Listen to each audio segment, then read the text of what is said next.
Broncos country, the AFC championship is over, and your Broncos are in the full swing of changes. We're going to get into all the changes, man. News is coming out left, right, and otherwise. Let's get this started right about now.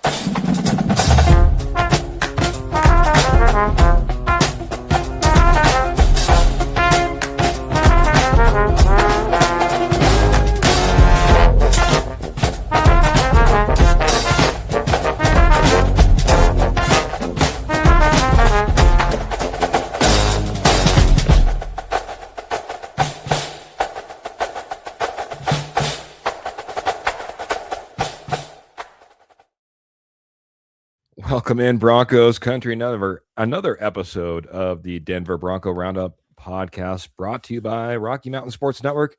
We have an amazing sponsor, Morgan Trinkets. More about them later, man. But like I said in the introduction, my name is Keith Brugman, man, and I have my good friend Trevor Salzman next to me.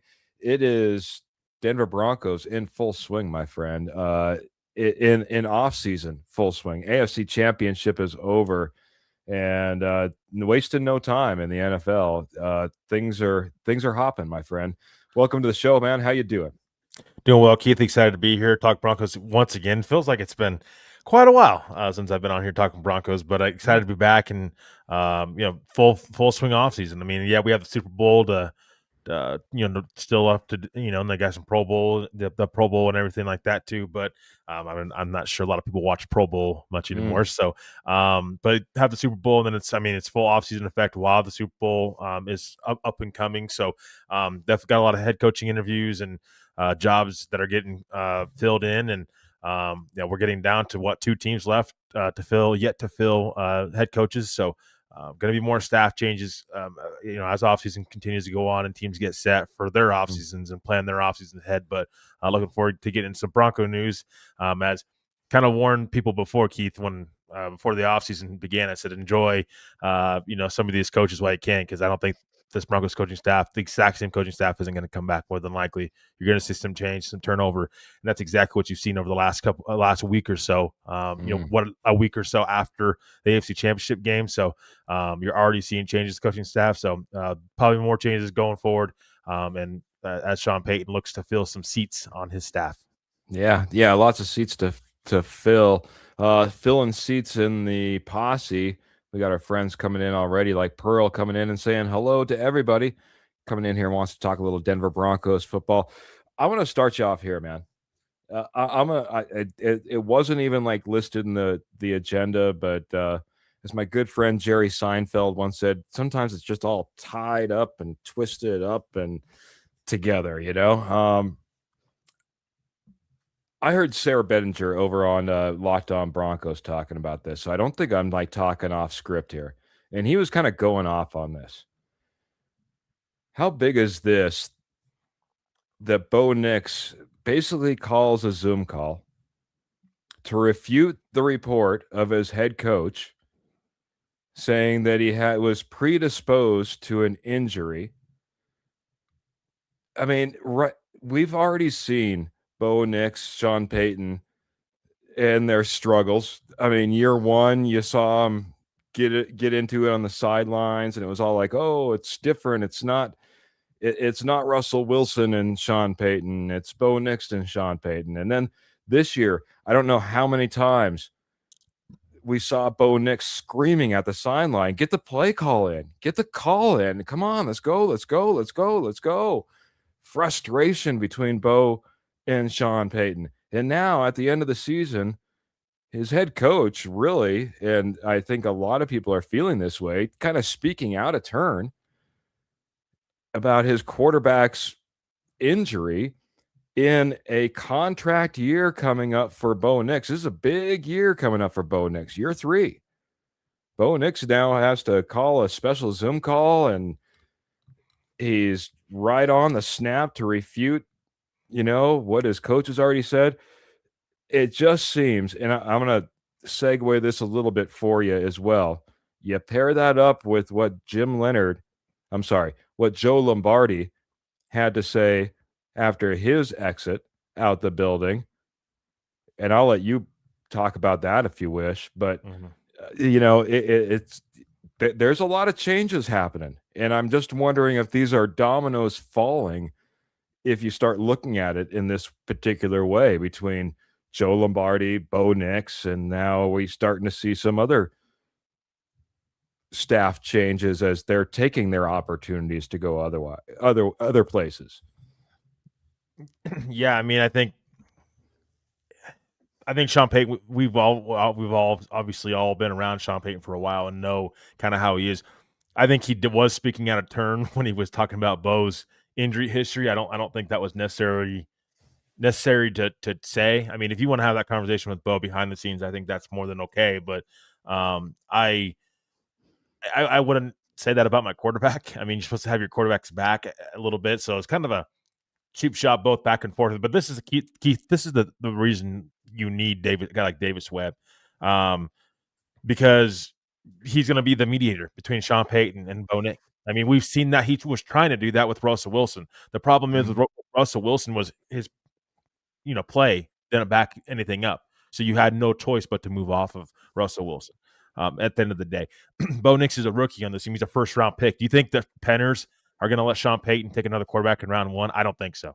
I mean, what they've seen from Bo Nix up to this point, I don't think so. So I think Davis Webb having Davis Webb back, it would be, I think, critical. I think for this Broncos staff, because he's that mediator between Bo and Sean. I know Bo claps back at Sean. They're very competitive, both of them. I do think there's some love.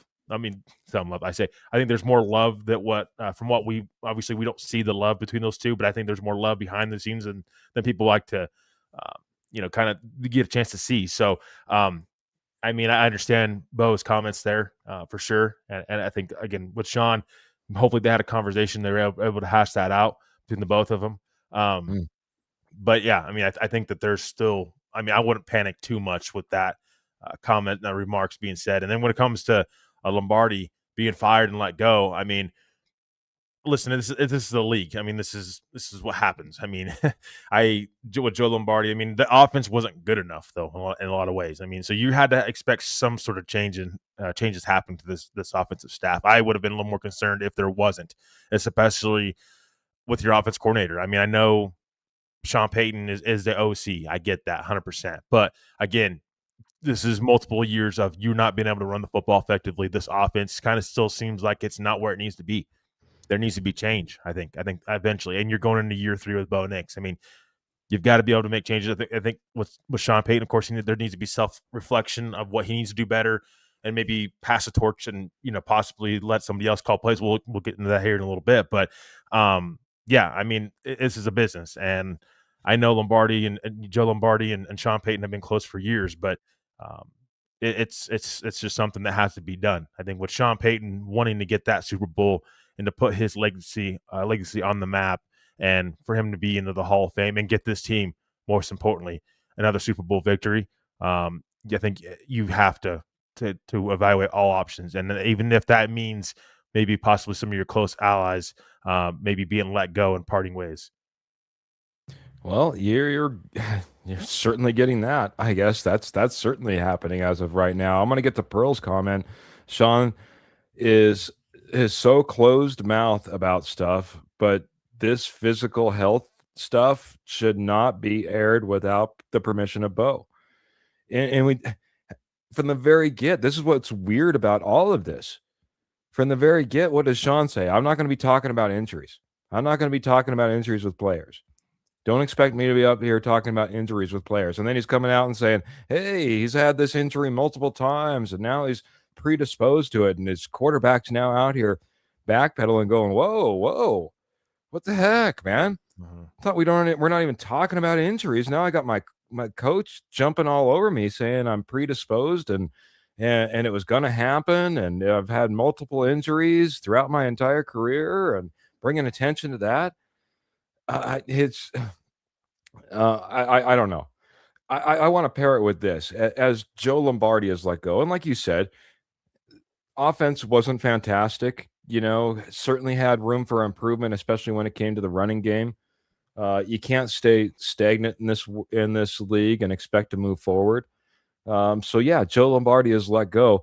In his in his leaving, though, quote unquote, Sean was in one of those moods where he's just looking for some change, some sort of change. He needs some sort of change.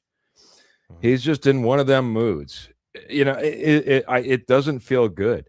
I'll just be honest. Long term, coaching confidant, cohort of yours in Joe Lombardi, been with you for a long time. Down in New Orleans, you bring him in back into Denver, and in leaving, his comments are as just Sean was in one of those moods. I'll just say, let's get into it after that. That's all in the past. But now we have even more news that, well, I guess Joe Brady really liked what he saw in the divisional rounds, because Joe Brady's now the Buffalo head coach, and I'll let you talk about it, man. He has a new OC, he has a new DC as well, man. Yeah, I mean, call it the, Buffalo Broncos, I guess, if you want. But I mean, Pete Carmichael is being hired as the OC, as we now know. And then today, early this morning, Jim Leonard has been hired as the Buffalo Bills DC defense coordinator. So obviously, Joe Brady, he worked with Pete Carmichael in the past. There's connection there with Peyton as well from their time in New Orleans. Jim Leonard has played for Buffalo before. There's obviously some connection there as well. So in the NFL, you're going to see this a lot with coaching staffs, and relationships are very, very important. And this is another sign of that. The connection is there between the two. Obviously, Sean Payton wanted to bring Joe Brady over. Unlikely that was ever going to happen, because I think Joe Brady was going to go. I think he was going to get a head coaching job at some point elsewhere. You're seeing, I think, the connections just coming away. And Jim Leonard's a guy that a lot of people think and thought that he was going to take over for Vance Joseph. Well, I think the tides have turned a little bit, and I think there's a reason Denver let Jim Leonard walk out the door. And with Pete Carmichael, I mean, you wondered, I think, before this, would Pete Carmichael be the guy that got elevated to OC? And alongside if Davis Webb left or whatnot, things just didn't work out there. That was also on the table, I think, before he got hired over there in Buffalo. Now, keep in mind, Joe Brady is going to be the guy calling the plays. Pete Carmichael's just going to be there, getting an elevated role. Probably obviously knows that he's not going to get that here in Denver. So Joe Brady bringing on, Sean Payton's, top assistants. I'm not surprised. Maybe it's get at him kind of thing. I mean, hey, you try to poach me over to Denver. I'm taking two of your, top assistants over with me to Buffalo. Again, the turnover with the staff, there's going to be turnover, and this is what I warned about early on. Didn't know exactly the place and who was going to do it, but you knew that there was going to be turnover with the staff, at some point. Jody dropped this comment a little bit earlier. Jody, one of the horsemen, good to see you, my friend. And I'm trying to get to all the comments as y'all are dropping your thoughts in as big changes in Broncos country. Like I said, kind of already went over. Joe Lombardi's out the door, but in following Pete Carmichael, he heads off to be Buffalo's offensive coordinator, as well as Jim Leonard heads off to Buffalo to be their defensive coordinator. So Leonard leaving pretty much means VJ is back, though, says a horseman, the judge, Jody Moncrief. I want to hold on to that comment and think of that for just a moment in your head. I also want to welcome Graham, though, as well. He says, good evening, guys. Good evening, Pearl and Posse. Looking forward to an offseason that shouldn't seem long, because you guys will keep us busy with the pods, man. Hope to keep you busy, Graham. Appreciate you coming in here, and you always keep us busy with all your thoughts and comments and questions, and that's what this is really all about, feeding back and forth with the Posse members in the comments and talking a little Denver Broncos football. So appreciate you jumping in here and being a part of this. This is where I'm going to go back a little bit to what Jody brought up, because this is my thought, man. Yes, we let go of Joe Lombardi, and yes, I guess we let Pete Carmichael walk out the door, and we let Jim Leonard walk out the door, and Jody's in there saying, "Hey, man, now that Jim Leonard's gone, that means VJ is back. Stamp it." I hope so. I hope so, and I understand that Davis Webb has retracted his application from being a Raiders head coach a while back. So, everyone feels like Davis Webb is stamped in there, ready to go. But I can tell you what, man, if that didn't come true, if for some reason both those guys are gone, man, we're looking at like a major reset. It's Mhm. like Sean Payton and Zach Strief hanging out trying to put together a staff all of a sudden. It's and it's going to be interesting to see exactly how this staff does come together, because it's not like we're talking about three major pieces kind of walking out the door that are going to have to be accounted for too. Mhm. So what are your thoughts, man? Are you going to put the stamp on it? Is Vance Joseph back? Is Davis Webb back? Is obviously Davis Webb getting a new role, and what does that new role look like for him? Um, Before you do that, maybe I should just hit the comments real quick. I'm going to let you dwell on that. Um, Pete worked with Joe in New Orleans. Makes sense, says Jody. Yeah, there's some background there. Not saying there isn't. Um, let's see. Pearl says I would rather have Leonard over VJ. I think is what we're talking about there. VJ has come a long way since that 70 to 30 loss to Miami, says Graham over on YouTube. Appreciate everyone jumping in here and giving their thoughts. But man, kind of going back, man, like I said, Vance Joseph, Davis Webb, their positions in this team. How much are you locking them in, and what do you think that looks like for Davis Webb if you do lock him in? I don't think anything's a lock, really. I mean, and I know people, it seems to be leaning towards that way. Like Vance Joseph's back in Denver, and it seems to be leaning like Davis Webb's the guy to be the OC. But here's the thing: it takes, and I'm going to explain why this is the case. It takes one team to completely ruin that. And I'm talking about the Arizona Cardinals. And I know there's reports, Vance Joseph is unlikely to go to the Cardinals, blah, blah, blah. Unlikely doesn't mean that it's not a possibility. If they miss out on Clint Kubiak, who is a name that they're watching, I think he probably ends up in Las Vegas. I know Michael LaFleur has been a guy, and that's a guy that I think is going to be a really good head coach in this league. But he's supposed to be the front runner for that job. But who's to say that Arizona's not going to pivot? Vance Joseph's close to that ownership group there in Arizona. He's worked there before. I wouldn't be surprised if they pivoted and went the Vance Joseph route. And I'm going to say this, and I'm going to say this is why as well. Davis Webb follows Vance Joseph to be his OC, his play caller in Arizona. That's two coaches, two more top assistants gone. So it could be taken. I mean, it could be completely shaped if it just takes one team to do so. So we'll see. I mean, we got to see what Arizona does with their head coach.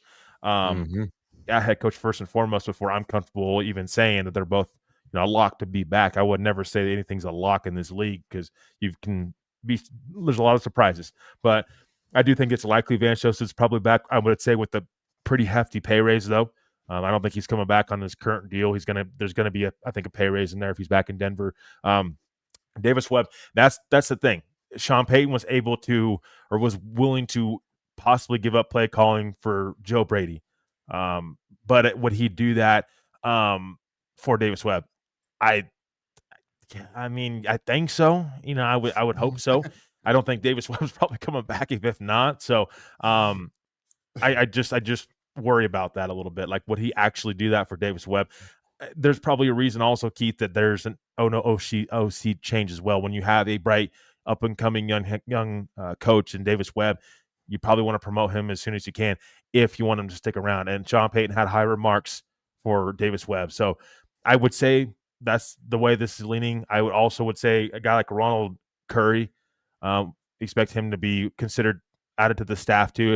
If Davis Webb gets promoted to OC, don't be surprised if a guy like Ronald Curry, who's worked with Peyton in the past in Orleans and was previously in Buffalo, possibly gets a quarterback coach, tag on Sean Payton's staff, because they've interviewed him, quote unquote, for OC. But I wouldn't be surprised if they actually interviewed him to be their quarterback's coach if they do indeed promote Davis Webb. Pearl's all about just giving Davis Webb that big pay raise, keeping him here. I'd be interested, Pearl, if you're wanting Davis Webb to be calling the plays over Sean Payton. This is the one thing that Sean Payton was brought in to be, was that offensive mind, that offensive guru.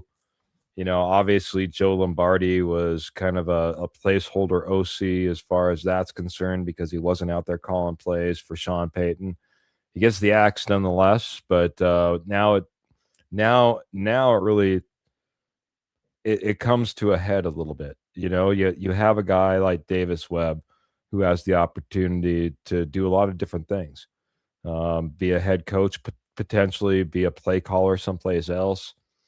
Yeah, so you got to take care of the guys, and you got to take care of them in a couple different ways. Sometimes if you want to keep them around, it's going to be really interesting to see how that all plays out, and to see if go ahead.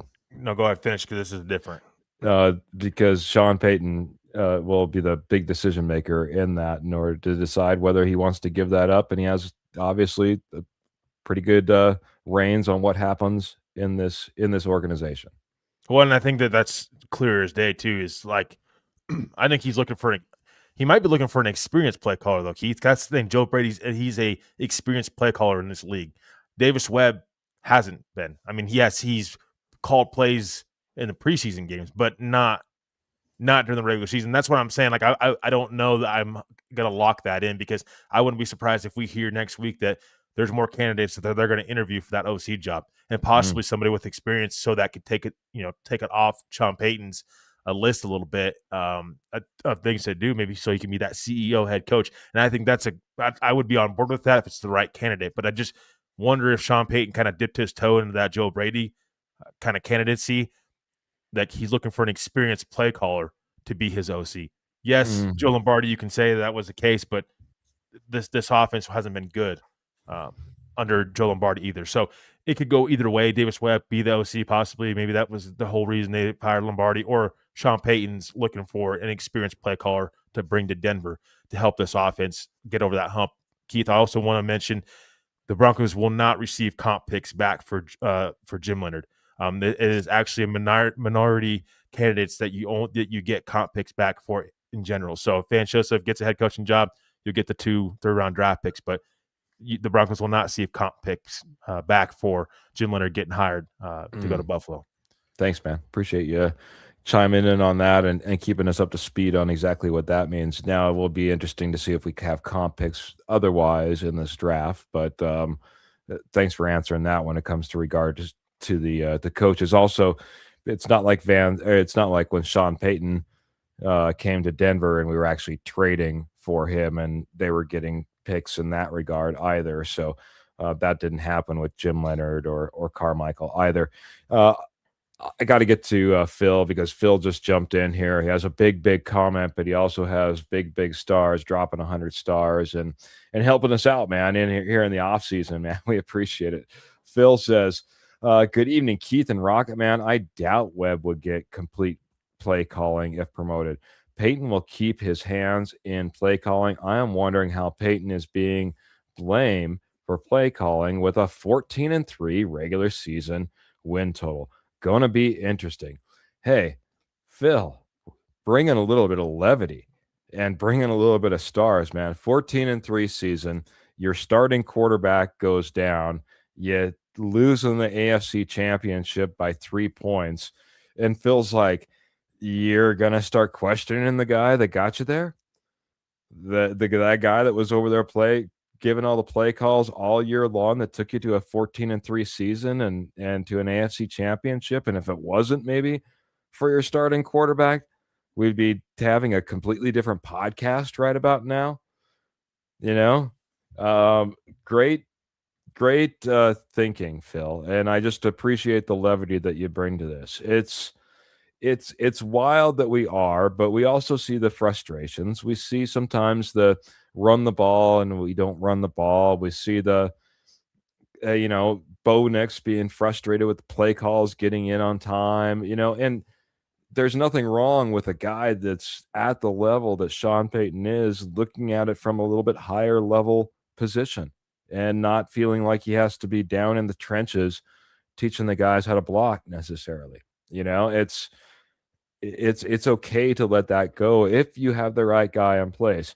The one thing that I would be concerned with what you just talked about, Trevor, and thank you again, Phil, for dropping some stars and coming in here with your comments and, like I said, your levity. But the one thing that I'd be concerned with, Trevor, is how much fire are you playing with if you have Davis Webb sitting out there and you're like, well, I think we're going to look around a little bit and see if there's anybody that we want to have come in here and do some play calling and be the OC for us, man. I appreciate you, Davis. Just sit over there with the QBs there for another season or two, if that's all right. I mean, here's a guy that was potentially up for head coaching positions. He's now backed his way away from the Raiders. I don't know what message you would be sending if all of a sudden you bring in somebody above him with the I don't know, just the progression that he's taken already and the admiration that he has across the league. After all, Declan Doyle is now an offensive coordinator in the league, and he was once just a measly little tight ends coach for the Denver Broncos, nothing but a couple of years ago. Yeah, well, and not to mention Davis Webb's going to have options as OC, other OC jobs open up, and a team to keep an eye out also for Davis Webb would be the Giants. I mean, the New York Giants. That's a team he formerly played for. Todd, with Monken going to the Browns, Harbaugh's going to be looking for an OC. Wouldn't be surprised if there's serious interest with Davis Webb there too. So the Broncos are going to make a move. They're going to have to act quick on that. That's why I'm saying I'm not going to lock this whole Davis Webb back to Denver as their OC kind of thing. I do think there's going to be a move, of course, at OC. I just wonder if we're going to hear about more candidates going into next week for Sean Payton to possibly bring in. But yeah, I agree with you, Keith. I wonder.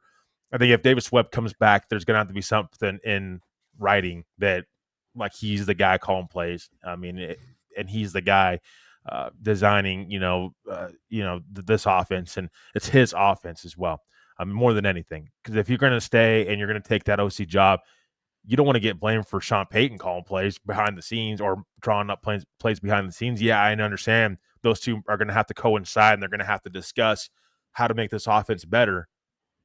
But I agree with you. It's going to be hard when Sean Payton's been the guy calling plays for this team since he got here, since day one. That's the whole reason why. That's a big reason why you hired Sean Payton.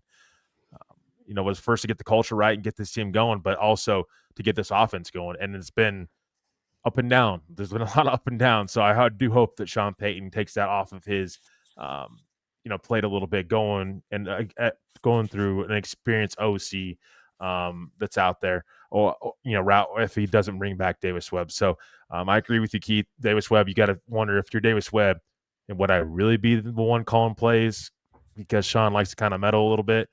I think Davis Webb by this point is going to have a good sense if he wants to stay or not, or does he want to go and jump ship and go take another team's OC job elsewhere and be the guy calling plays actually. Yeah, it'll be interesting. It will be interesting. JC, I see that you're jumping in there. I'm having a little bit of trouble trying to match up your comments with your autocorrect you're having issues with, but it's good to see you, my friend. Jody says, saying he wants an experienced play caller makes zero sense. For one reason, Payton is not changing the type of offense we run. That's why I think it will be Webb.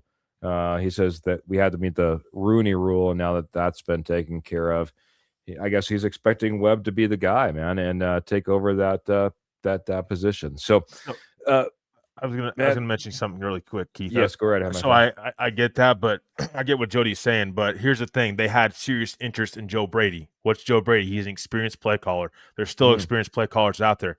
Cliff Kingsbury's still out there on the open market. I mean, Greg Roman's out there. There's other offensive play callers that are out there that have had experience play calling. That's what I'm saying, though, too. If Sean Payton's going to turn that tide over to somebody, just reading kind of the tea leaves there for your OC, going after Joe Brady tells me maybe he's looking for an experienced OC to come in for this team. Is he really going to? Because here's the thing: what if this whole Davis Webb thing doesn't take into fruition, and maybe he's not as good as a play caller as we thought, and it blows up in his face? Then what? That's what I'm wondering. And yeah, I mean, not changing up the offense. If you're going to get an experienced play caller in here, or even Davis Webb's going to stay, they're going to have to change up this offense a little bit, because you're not going to want, if Davis Webb's going to stay to be the OC and call plays, he's going to want to do it how he wants to do it mostly. Yes, you're going to have to coincide with Sean Payton as the head coach, because then that's your boss. But again, he's got to have a lot of control, I think, if he's going to stay around, because he's going to have other options elsewhere. JC said, just coming in, as he's given his 2 cents. Bo needs Webb more than Sean needs Webb, in his opinion. So I think that relationship that Davis Webb has had with quarterbacks in general has been really good. I think he's done an amazing job at the quarterback room. I think he is a good schemer, and it'll be interesting to see if he gets that position. What would be really interesting is to see if we could get Jody and Trevor on a podcast together, because I think that would be a big old hash out on some of these subjects that could get a little bit violent. I don't know, and I don't know what's going on there. This is one thing I need to get to, though, my friend, and that's our sponsor. We have an amazing sponsor. That sponsor is Morgan Trinkets. They've been with us for a long, long time. Helped us out all along the way, and we appreciate the heck out of them. Morgan Trinkets is your headquarters for Southwest Jewelry, Southwest Pottery, and Estate Gold at wholesale prices. They were once a nationwide company. Now they hang out in just your backyard, northern Colorado, southern Wyoming. In fact, shout out to anybody that was out at the Loveland Fairgrounds last week for the ultimate garage sale. Maybe they saw Morgan Trinkets out there, man. She was out there like I said, out there at the Loveland Fairgrounds on the 31st. That was today. That was, my goodness, that was today. So I hope you had a chance. Yeah. Hope you had a chance to go say hello. I thought, my goodness, I thought I was a day ahead, man. I was thinking it's Sunday. That was today. And so hopefully you had a chance to say hello to Pearl. But if you didn't, don't worry. Got your opportunity right here. Head on over to Etsy, type in Morgan Trinkets Co. That's Morgan Trinkets CO over on Etsy, or you can check her out over on eBay as well. Just type in Pearl Heat. That's Pearl Heat, because Pearl Heater is the owner. So hope we had a fantastic show out at the Loveland Fairgrounds, Pearl. And she's telling me, hey, don't worry. If you missed out, still another opportunity. Next show, February 14th, Loveland Collectors Show, and it was busy out there today out at the fairgrounds. So if it was just too busy out there, you weren't able to get to her, Morgan Trinkets, and yeah, the booth was hopping. Don't worry, February 14th, Loveland Collectors Show. She'll be back there. So check out Morgan Trinkets there as well. All right, man. It'll be interesting as we get through all the coaching changes. We might have an emergency podcast. Who knows what's going to be happening as OC and maybe even DC positions need to be filled, as well as all these other assistants and shuffles happening still throughout the league. Maybe some people waiting for a Super Bowl to happen. I know that we'll be waiting for a Super Bowl still to happen, just to see exactly who the championship is, and then all the dominoes should start following, or the final domino should start following after that, man. But one of the things that we almost had to almost overlooked this year, because the Broncos went so deep. Shrine Bowl, Senior Bowl, and Kenny was even talking about this as well. You wanted to talk a little bit about this, because, and I don't know how deep you want to go into this. I got some names written down as well, but really, when you start looking at Shrine Bowl, Senior Bowl, and the potential, players that come out of that, you ask me, and I am going to ask you, what positions are you looking at, man? What positions do you look at when it comes to Senior Bowl and the Shrine? Yeah, I mean, and that's the thing about this, the Shrine Bowl and the Senior Bowl is you can really there's gems in there that you're going to have to pick out. And I think for any team that, you're drafted developing the right way, there's a lot of teams that find hidden gems in there. And I think for the Broncos, I mean, you gotta be open minded, of course, first and foremost of the players you're going to select and what you're looking for. For me, I would say obviously the biggest needs will start it off. I mean, running back, you're looking for explosiveness, maybe a possible lead back. I know this is the Shrine Bowl and the Senior Bowl. I get that, but I mean, you're always looking for that hidden gem running back. However, that can save you a lot of money, and maybe a player that you can select later in the draft. You're looking, I think, at tight end once again. I mean, that's obviously got to be a big thing for this team. Evan Ingram wasn't enough. You need more in that tight end room. There's a couple guys that stand out to me. That are the bigger stature kind of tight ends that you want as well. And then again, of course, you can never have too many.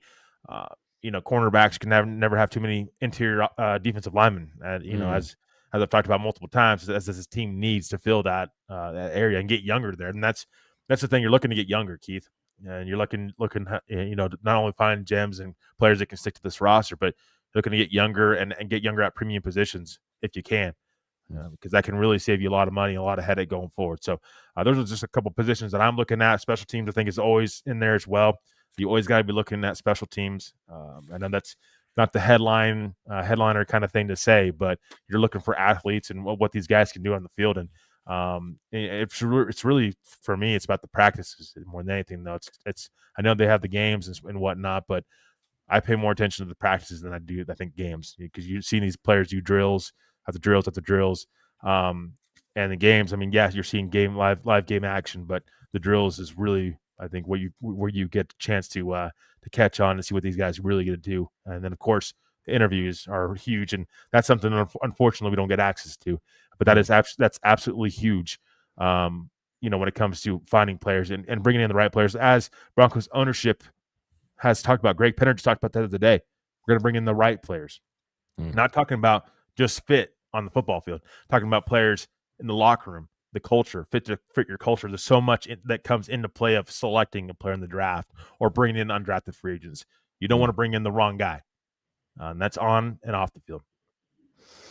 Yeah, absolutely. Character guys. I think that's one of the things that we can kind of hang our hat on, that Sean Payton, George Payton, the Walter Penner group have focused on making sure that you're bringing about the right type of culture. I got to go right back to, though, because Phil dropped this earlier, and I meant to put this in here before you start going off with all your huge. No, we got a huge one here, 100 stars coming in, and Phil wants to know, Trevor, is this the year we get a big nose tackle? I think it's definitely on the table, and I still think it's possibly a first round. As soon as the first round, Keith. I mean, it's on the table for. I mean, as we go on in the offseason, of course, we're going to dive more deeper into the draft and whatnot, and some of the players, some of my favorite players and what you're looking forward to and whatnot. But Phil, I mean, I would certainly hope at some point in time, because you're probably going to lose JFM, more than likely. We knew that about a year ago. I think you really need to get younger there. DJ Jones, Malcolm Roach are not getting any younger. I think your depth there is starting to thin out a little bit. Wazirike, I think it's a good story. He's been more or less a bubble guy the whole time. And I know Phil's been, really wanting this as well, of wanting a big nose tackle in the middle to stop the run, because James Cook did cook. I mean, he did cook against this Broncos team, and I know it's James Cook, and I get that, but you got to think you can always look to get better at premium positions, and that's the defensive line. I mean, that's also where you got to reinvest and look into doing so. And I think, again, first round, that's the thing that's still on the table for this team this offseason. So, Phil, I do think they invest into a nose tackle eventually. I don't know if it's first round, but I do think they have to do that with them getting older up front and just adding more depth to this defensive line. You want to be stout because running backs, they're not going to get any easier to stop. Ain't that the truth, man? Ain't that the truth? Because James Cook didn't get any easier to stop 1 year over the next. I mean, maybe a little bit. He didn't run roughshod over us like he did the year before, but certainly gave us a a good a good amount of running to look at, I guess you could say. I don't know why I say that. Glenn is coming in here, and I want to get to my thoughts when it comes to Senior and Shrine. He says, "Good afternoon." Good evening for us, but good afternoon to you, Glenn. Keith and Jody and Kenny and Phil and Pearl and the posse. He says, this is the most fun time of the year. Rebuild the roster with the draft and free agent. Excited to see some new coaching talent in the coaching ranks. To win the big ones, you got to do the two fundamentals well, though. You need to catch the ball. You need to tackle the opposition. So, you know, that's also a part of it, man. I mean, you alluded to potentially the reasons we saw some shakeup, especially on the offensive side of the ball, is because, well, we need to run the ball, but also catching the ball. We saw a wide receivers coach get his walking papers as well in there. I'm going to see if I can get to Kenny's DMs as well because he has a couple of players. This was my thoughts, man. When it comes to Senior Bowl, when it comes to the Shrine Bowl, I'm going to be looking trenches, man. I'm not going to be, I mean, it's great to think that you may be able to score the next great, hidden gem when it comes to running back or a cornerback or a wide receiver or any of the skill positions. I mean, heaven forbid if you think you're going to find your quarterback here. I think that's that you're putting a lot of hopes and prayers out there if you're thinking your quarterback is coming out of the guys here, one of the guys here. But no, nothing against the guys that are playing in the Senior and Shrine Bowl. I'm looking interior, man. Kenny, I'll look at your DMs, but a couple of guys for me, man, even come from Florida, or at least one guy comes from Florida.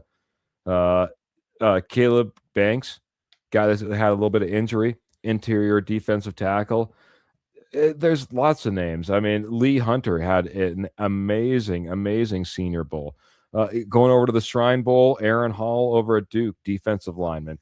These are the guys that I want to be looking at. And yes, Phil, to kind of answer your question, maybe you do get that opportunity now to get your big nose tackle in one of these guys. I got to still do a lot of work on a lot of tape as we get all warmed up for draft day. I'll check out Kenny because Kenny's been actually working behind the scenes and he has some names. The one name he already dropped in the comments was Justin Jolly, and that's another one he's talking about here. Running backs, Kaleon Black and Mike Washington, but absolutely love tight end Justin Jolly in a Broncos offense, man. So there's a little hint of a couple of guys that Kenny already has his eyes on. But for me, I'm going to be looking at those interior guys. Zay Grable. Zay, is that right? Gray Zabel. Gray Zabel. Say Grable. Gray Zabel. Got that all mixed up. It's just like one of those guys that it kind of reminds me of maybe somebody you can see rise up through the ranks through a Shrine Bowl and become a legitimate piece. Now he's an interior offensive lineman, but he had a fantastic year, and he was one of the off the radar guys that worked his way into a position, and not only a position of potentially, getting drafted, but getting drafted and then, performing amazingly well. Paul brings up a great question. This is Paul. We have everybody coming in, man, and we love to be in the comments. I'm going to switch gears probably after this. First, he's saying, hang in there, Pearl, because she's absolutely exhausted after a big day out there. Morgan Trinket's out at Loveland Fairgrounds. So she needs to rest up so she can come back for February 14th. Jody's talking, yes, the drops killed this team. He said that for months. And yes, I got to admit, Jody probably pounded that drum harder than anybody I know. I saw this brought up, though, and it had me questioning, too. When we put in this brand new stadium, what is now going to be no longer a brand new stadium once we get our new stadium with maybe a roof over it. But he says, and we don't have a heated field anymore. He says, why? And this was one that was brought up before on another podcast I was listening into. And I guess supposedly there's a heated field that was built into Empower Field at Mile High, and we weren't supposed to have a snowy field with snow blowers, and we don't even know what yard line it is, Tony Romo or any of that, man. Um, did you hear the story really quick, Trevor? And do you have any answers of why we didn't have a heated field for the AFC Championship? Yeah, I mean, I did not hear this story, but I Oh, mean, for me, yeah, it was a little weird. I mean, here's the thing, I love the like I love the snow games, I really do. I know that like you blame it on the snow, I'm it's that's just kind of pity, in my opinion, like just blaming the snow for your loss. I mean, run the damn football. Let's start there. But no, I mean, because we haven't seen a snow game in Denver hardly ever. And one of the things it's really kind of disappointing is seeing like, oh well, Broncos might build a roof, and I get that for concerts and stuff, but and like other use of the stadium, but for football games, like I'm just Keith, we're getting to an era of football that it's like arena football. It feels like the NFL is starting to kind of become, with these dome stadiums and closed roofs and whatnot. Like the best thing is the fan experience, and that, you got to think about the fans. Fans, I know outside of the elements, and some people hate it, some people don't. That's what it's all about, though. It's about the elements, and Colorado has so much to offer. In these cities, the weather, there's so much to offer. That's why I say it like Buffalo. I applaud them for having no roof. That's what Buffalo football's always been. You would take away the legacy if you build a dome. Like you have to. For me, the elements are at all, and heated fields. Yes, 100%. That's the answer to it. I mean, that will help a lot, and it doesn't ruin the fan experience from an outside perspective when it comes from a natural breathing air from the outside, enjoying the view kind of thing. And I don't know why the heated field wasn't working. I'm sure they'll fix that this offseason. They'll make sure to do that. But yeah, I mean, I don't know why more teams aren't building heated fields. And I don't know how many how many teams around the league have heated fields when it comes to keeping the snow off. But there's your answer when it comes to helping the field and uh, still not having a dome stadium, which is I'm just not a fan of it. yeah. Well, I mean, it is the world what we live in now. I don't know if we can necessarily get away from, the dome. I know the Buffalo somehow did it, but I mean, it certainly corners you from a corporate perspective, not taking that into consideration. Um, Man, we got like, I don't know, about 10 minutes left. I want to get thoughts in on this because you wanted top priorities that the Denver Broncos need to tackle this offseason. Before you get into that, I, I don't know if this is going to play into your thinking. I don't know how much you already have your lineup already all set up. 11 unrestricted free agents, 6 restricted free agents, another 4 exclusive right free agents. That's a total of 21 free agents for the Denver Broncos. Oh, I got an issue real quick, man. I'm going to let you talk about that for just a moment. Okay, man? Okay. Yeah. Uh, yeah. For me, I mean, like Keith was talking about free agents. That's a lot of free agents, and with the Broncos cap situation, I mean, I know they can free up more money to get $60 million. I understand that, but I mean, not all these guys are going to be brought back. And with J.K. Dobbins, I mean, we'll start there. He's a free agent. Yeah, on a cheaper deal, you could bring him back, but I mean, long term, he's a guy, and I've said this multiple times in the past. He's just not a guy that you can rely upon to stay healthy long term, and that's why you've got to really this Broncos team. And it's going to go into my list a little bit. They really need to find a lead back. I mean, a lead running back that can carry the load for this team. That's a big thing that this team's been missing for a long time now, and they got to be able to fill that gap. And there's a lot of free agents that Denver may or may not want back. Justin Strnad has come out and said that he wants a bigger role this year, this next season. If he's going to come back, he wants to be a starter, and wants probably starter money. I'm not sure if Denver's going to do at inside linebacker, but that's puts a lot of pressure, I think, on Denver's front office because now you can no longer bring back Justin Strnad as a depth piece. He wants to be a starter, and he will probably be a starter elsewhere. JFM, we've talked about multiple times. He's likely not back. The cost of keeping JFM on top of you just pay Malcolm Roach, Zach Allen, as well as DJ Jones. You can't pay everybody, and so Keith, we're talking about the free agents. Jaquan McMillan being a restricted free agent. I think that's something that's getting thrown under the rug quite often as well.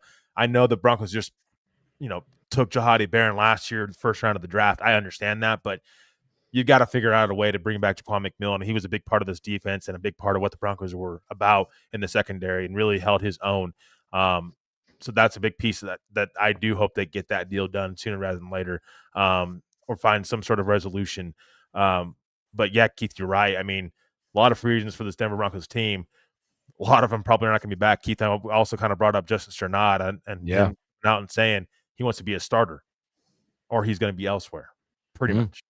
I think I was saying that's going to put extra pressure on this Broncos front office to either, hey, you're believing Justin Strnad's a starter, or you're going to be moving on and you're going to have to find somebody else. There's no more middle ground of Justin Strnad's your backup inside linebacker, or he's going to be in a lesser role. Either you believe in him or you don't.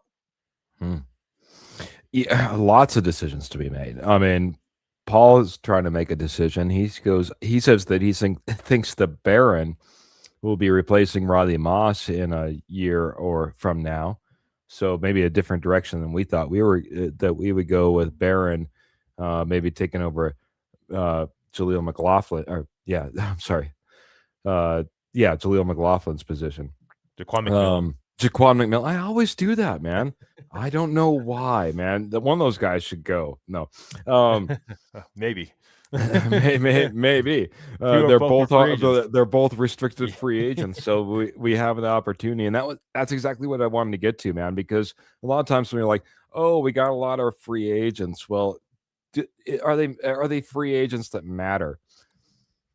John Franklin Myers, Alex Singleton, Adam Troutman, PJ Locke, Justin Strnad, Sam Mustipher, okay, maybe not the biggest one, J.K. Dobbins, Michael Burton, Little Jordan Humphrey, Sam Ellinger, Mercedes Lewis. That's just your unrestricted free agents. Restricted free agents, you have Matt Henningsen, you have Alex Palczewski, Jaleel McLaughlin, Jaquan McMillan, Nate Atkins, Lucas Kroll. Exclusive right free agents, DeAndre Tillman, Jordan Jackson, Devon Key, Tyler Beatty. This is, I mean, you talked about it, man. And I forget who it was that mentioned it just a few minutes ago. The opportunity to go out there and reshape who you are. The Broncos have the opportunity to reshape who they are. By my calculations, just as we were about ready to get on air here, that leaves Caleb Lohner as our lone tight end, I believe, that would be under contract currently. Evan Ingram. That's your tight end room. And a lot of people are like, hey, we should just walk away from Evan Ingram. We should cut bait on that contract. At that point, you are at Caleb Lohner as your lone tight end under contract. Not necessarily a position of strength to be out there rocking with Caleb Lohner as your lone guy if you decide to let go of Evan Ingram. And lots of decisions to be made throughout all those guys that I talked about, man. There's secondary, there's linebackers, there's defensive linemen, it's all over the place, man. It's a lot of big decisions. Yeah, and a lot of big decisions with, I don't want to say it's limited cap space. I mean, you got about 28 million-ish in cap space. I mean, it's not a ton.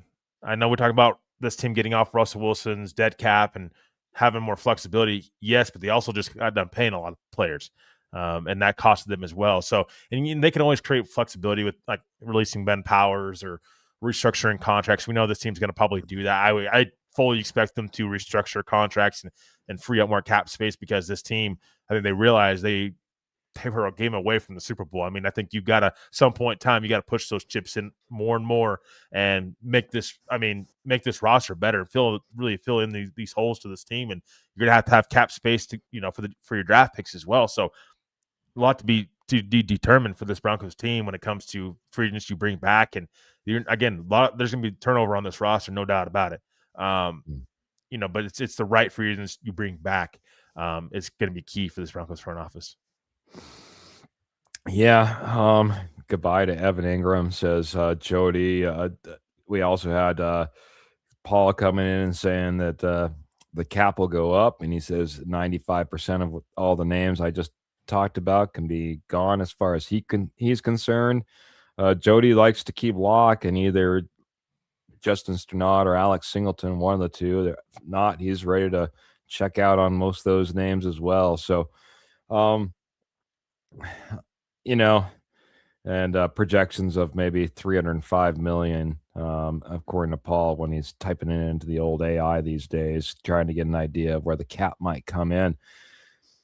It's just amazing. Like I said, a lot of changes, and I think when we look back across the season and we start talking about, big games that John Franklin Meyer had or Alex Singleton, certainly the story that he had this year, J.K. Dobbins, the way he carried this running back room, if it wouldn't have been for little Jordan Humphreys, that divisional round might have been a little bit different one way or the other. There's just names in here that are, big pieces. Jaleel McLaughlin and Jaquan McMillan, two names that we obviously have relied on over this last year. And even Devon Key, Pro Bowler, as far as special teams is concerned.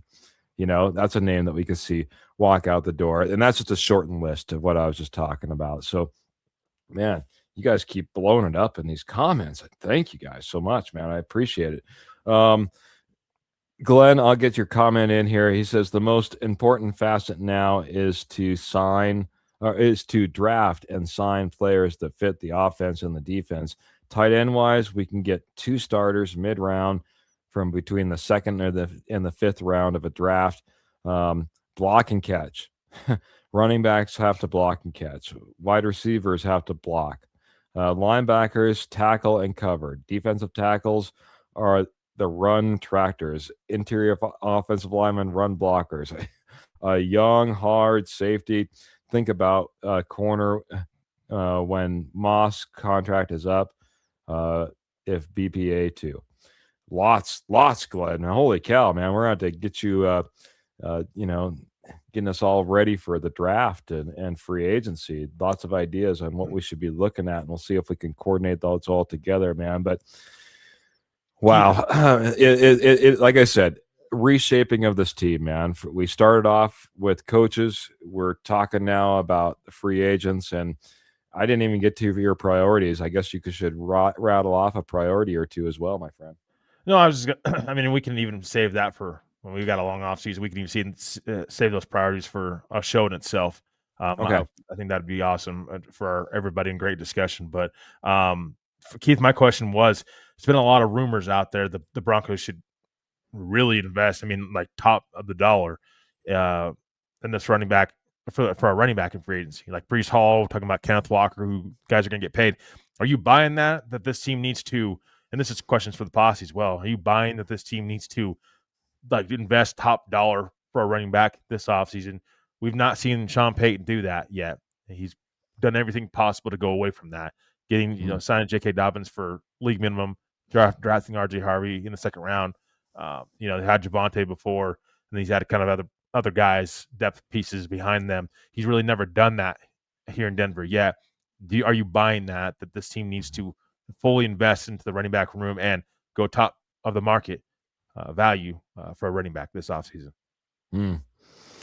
Kenny says, yes, I believe it. And I'll say this, a top weapon. Kenny was saying make a splash move, go trade for Trey McBride. I mean, last year we were talking about at least Kurt Valente. He was all about bringing McCaffrey in or something like that, to the Denver Broncos, Yeah. But honestly, I mean, there's an opportunity to bring in Justin Jefferson, you bring in a Justin Jefferson. You know, I literally think you open up the door to every opportunity and you think big. Because like you just said just like a few moments ago, we realized we were this close to getting it. So if that's a running back that you're going out there and you're getting a Kenneth Walker, then go out and get Kenneth Walker if you think that's going to be the piece that pushes you over the top. If it's Kyle Pitts and you believe that Kyle Pitts is going to be amazing in a Denver Broncos uniform and you're going to go out there and get him, or maybe Kyle Pitts is maybe not the biggest name that you could name as far as a tight end is concerned. I don't care who it is. You know, if you're telling me this is the guy and this is the guy putting us over the top, then go make it happen. All in on George Pickens. All in on George Pickens as the judge, Jody Moncrief, just as an example. If that's your guy, then go get him. But I do think I think the time is now. Trevor, me and you agree on a lot of things. I don't know if we'll be in 100% agreement on this.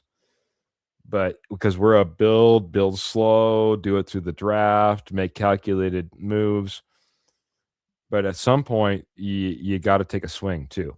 Mm-hmm. At some point, you need to realize how close you are and make that swing. And I think that time is now. I think that's the time. This is the time for the Denver Broncos. I'd be interested to hear what you're talking about. Yeah, I mean, for me, I would say it doesn't necessarily need to be in free agency. I mean, I know I like Breece Hall, but Breece Hall for $9-10 million a year. I mean, yeah, but I think that you can have multiple big swings. I'm talking about more like the draft, though. That's where I'm talking about big swings. We talked about Ashton Genty a lot last year during the draft process. Mm-hmm. Like Sean Payton may move up for this guy, and like I would love him in this Broncos offense, and he would fit this offense perfectly in what they need: pass protector, at running back, and then have. Be able to have receiving ability, be able to be explosive runner as well. And Jody's going to love this. Jeremiah Love, the running back out of Notre Dame, Keith. I mean, would the Broncos possibly look to trading up and giving up picks to go get an explosive running back like that? He's being compared a lot to Bijan Robinson. You don't have as much tread on the tires with him. You're getting up into the draft. You're getting a running back on a rookie contract. You're not having to pay him top of the market money like you would a veteran running back that's got some tread on him, like Breece Hall or like a Kenneth Walker. Kenneth Walker, I'm staying away from Kenneth Walker. He's got health issues. Or that guy, he has issues staying, healthy on the field. So for me, Jeremiah Love is a running back that I'm starting to fall in love with more and more, and that would be a big move. That's a bold move to go up into the draft and go get a running back. But my gosh, I think that I would be maybe more in favor of that than go out there and getting a veteran running back in free agency. Maybe they double up again this offseason. Maybe you're bringing back a J.K. Dobbins who you know is going to fit this offense, but you're going to get a lead back and a guy that can carry this team in Jeremiah Love and go and trade draft picks to go get that guy. Big opportunities in front of us, big opportunities. You're looking forward to the draft. I'm looking forward to the Pick Is In draft show. It'll be around the corner before we know it. Glenn Ashley, he's coming in. He's looking at Waddle. He says his contract is less than $2 million next year, mid-20s the next two, which takes us to the end of Bo's rookie deal. Pearl's also talking, hey, Bo's going to have to get paid here in the near future too. So agree. Next year will be Bo will be paid too. So all these things need to be taken into consideration, like Trevor usually keeps in consideration, man. It's like you can push money around, you can go all in on contracts, but also keep in mind you might want to pay your franchise quarterback at some point. Mm-hmm. It's what this offseason's all about, man. And we're going to be into it all year long like we are every single year. The offseason sometimes is the funnest part, as some of you guys have been talking about as well, man. We have the Denver Bronco Roundup podcast. We go live on Saturdays, 8 p.m. like you're watching right now. We go live on Wednesdays, 8 p.m. as well. But don't forget, in between there, on Tuesdays, 8 p.m. Mountain Standard Time, you can check out the Juice as well. We're on Facebook. We're on YouTube. We're on Apple Podcasts. We're on Spotify. We love it when you hit those thumbs ups, those likes, those shares, those subscribes. We love it when you visit our fantastic sponsor, Morgan Trinkets, for all your Southwest jewelry, Southwest pottery, estate gold, wholesale prices. Don't forget Loveland Fairgrounds, February 14th. They'll be back out there again for another fantastic show. Also on Etsy, over on eBay as well. But Trevor, like I said, can't wait to get into the rest of this off season. It's only beginning, and so many pieces and parts still yet to fall into place, man. But thanks for joining me. Some final thoughts from you tonight. Yeah, I mean, it's gonna be an interesting offseason. We're talking about anywhere from trading for Justin Jefferson, which, guys, it's gonna cost way more than one first round pick. And you're gonna have to give up like 2-3 first round picks plus for Justin Jefferson. And then I mean, even like, throw some names out there, Keith, that like Jalen Waddle has been thrown out there. I mean, that's going to cost you, I would say, a second round pick plus. Or it's going to cost you your first round pick, because your first round picks towards the back end of the draft. So either way, the Broncos are going to have to be careful how they're orchestrating with their assets, and really be careful of what they're doing with their assets, I should say. And is that trading up in the draft going to get a young running back like Jeremiah Love, who I love and would love with this offense? And again, it could be the next Bijan Robinson. That's where he's getting comparisons to.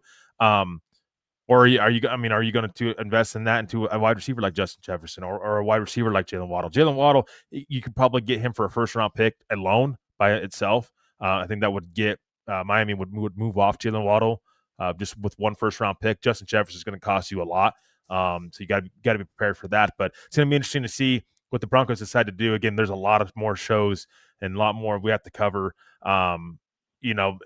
Before we even, before free agency happens, before the draft and everything like that. So looking forward to talking more about it and breaking down what the Broncos needs are going to be throughout the offseason, and it's specifically for each show. So this is my favorite time of the year as well. I love the offseason, love the regular season as well. Love what the Broncos did. They had a heck of a season.